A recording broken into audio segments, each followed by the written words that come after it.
శంకుస్థాపన జరిగింది, గృహ నిర్మాణం జరిగింది. జరిగిన తర్వాత గృహప్రవేశం అయిన తర్వాత లోపలికి వెళ్ళాక ఇంట్లోపల వాస్తు పూజ, హోమం ఇవి చేస్తూ ఉంటారు. ఆల్రెడీ వాస్తు చూసుకొని కట్టుకున్నారు, మళ్ళీ పూజలన్నీ ఎందుకు చేయాలి? మంచి ప్రశ్న అండి ఇది కూడా. మన యొక్క కలియుగం ప్రారంభానికంటే ముందు అంధకాసురుడు అనేటువంటి రాక్షసుడు అతన్ని సంహరించడానికి పరమశివుడు బయలుదేరి వెళ్ళినప్పుడు ఆయన లలాటము నుంచి ఒక చెమట బిందువు భూమి మీద పడిందట. అది భూమి మీదకి చేరే సమయానికి కలియుగ ప్రారంభం అనేది ప్రారంభమైంది. దీంతో విపరీతమైనటువంటి కలియుగంలో అప్పటి వరకు ఎవ్వరు కూడా పద్ధతి ప్రకారంగా ఇల్లులు కట్టుకోవడం కానీ ఇల్లులు చేసుకోవడం కానీ చేయడం లేదట. అలాంటి సందర్భంలో ఈ యొక్క చెమట చుక్క ద్వారా వచ్చినటువంటి ఆ యొక్క రాక్షసుడు భూమి మీద జనులందరినీ కూడా విపరీతంగా పీడించడం ప్రారంభించాడు. అప్పుడు ఆ యొక్క పడేటువంటి రాక్షసుడు భూమి మీద ఎలా పడాలి అని అంటే, ఊర్ధ్వముఖం అంటే మనం ఎల్లకిలా పడుకుంటాం కదండి, అధోముఖం అంటే పాతాళాన్ని చూస్తూ, రాక్షసుడు కదా పాతాళాన్ని చూసుకుంటూ పడగానే బ్రహ్మదేవుడి దగ్గరికి బ్రహ్మాది దేవుడు, ఎందుకంటే జనాలందరూ కష్టాల్లో ఉంటే హోమాలు చేయరు, హోమాలు చేయకుంటే దేవతలకు నైవేద్యం అందదు.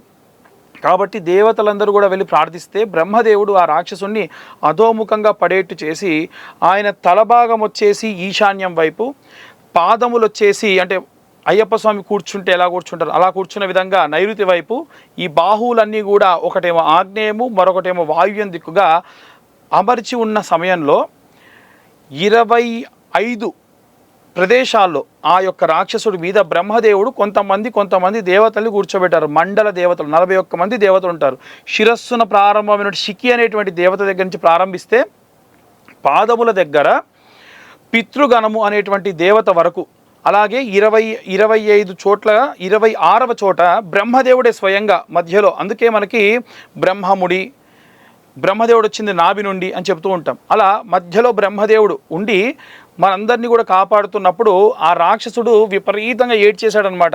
ఇది కలిధర్మం అయ్యా, జనులని పీడించడానికే కదా, కలి రూపేనా వచ్చా నేను ఇక్కడికి అన్నప్పుడు ఒక పని చెయ్యి, ఎవరైతే గృహాన్ని వాస్తు ప్రకారంగా కట్టుకుంటారో, ఎవరైతే గృహాన్ని వాస్తు ప్రకారంగా కట్టుకొని వాస్తు పూజ చేస్తారో, ఈ యొక్క దేవతలందరి పేర్లు కూడా వాస్తు పూజలో చదువుతామండి బ్రాహ్మణం అందరం కూడా. మేము వాస్తు హోమం చేసినప్పుడు కూడా వారందరి హోమం హవిస్సులు వేస్తూ ఉంటాము.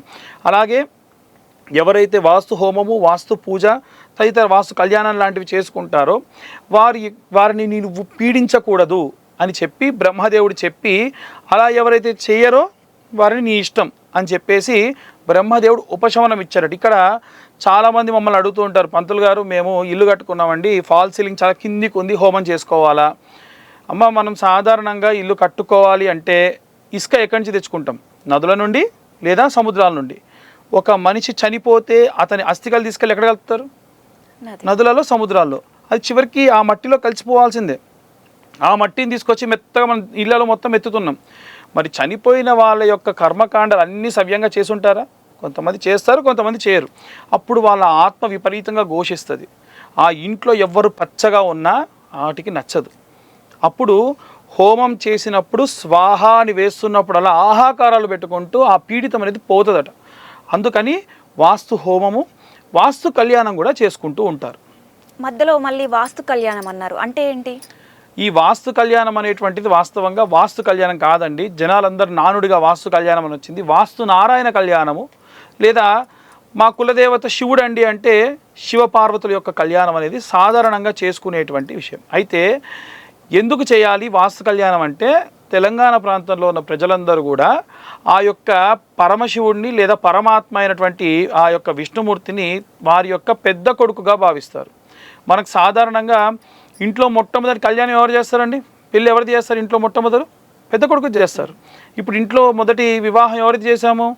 విష్ణుమూర్తి అమ్మవారికి చేసాం. అప్పుడు స్వామివారు ఏమనుకుంటే, వీడు నా కొడుకుగా భావించి నన్ను నా కళ్యాణం చేశాడు, నా వివాహం చేశాడు, వీడికి నేను కాకపోతే ఇంకెవరు ఉంటారు అని చెప్పి మనకు వచ్చేటువంటి కష్టములన్నింటినీ కూడా స్వామివారు అడ్డుగా నిల్చుంటారు అనమాట. అందుకని అయితే దగ్గరలో పిల్లల పెళ్ళిళ్ళు ఉంటే, గృహప్రవేశం ఉంది, మరొక 6 నెలల్లో పెళ్ళిళ్ళు ఉంటే చాలామంది చేసేది ఏమిటంటే, అయ్యో నాకు ఇంటికి కొత్త కోడలు వస్తుంది కదా, మా అబ్బాయి కోడలతోని వివాహం అంతా సక్రమంగా జరిగితే వారితో కళ్యాణం మళ్ళీ జరిపించుకుంటామని చెప్పేసి సాధారణంగా కూడా ఈ యొక్క గృహంలో చేసేటువంటి వాస్తు నారాయణ కళ్యాణం అనేటువంటిది సర్వసాధారణంగా చేస్తూ ఉంటారు.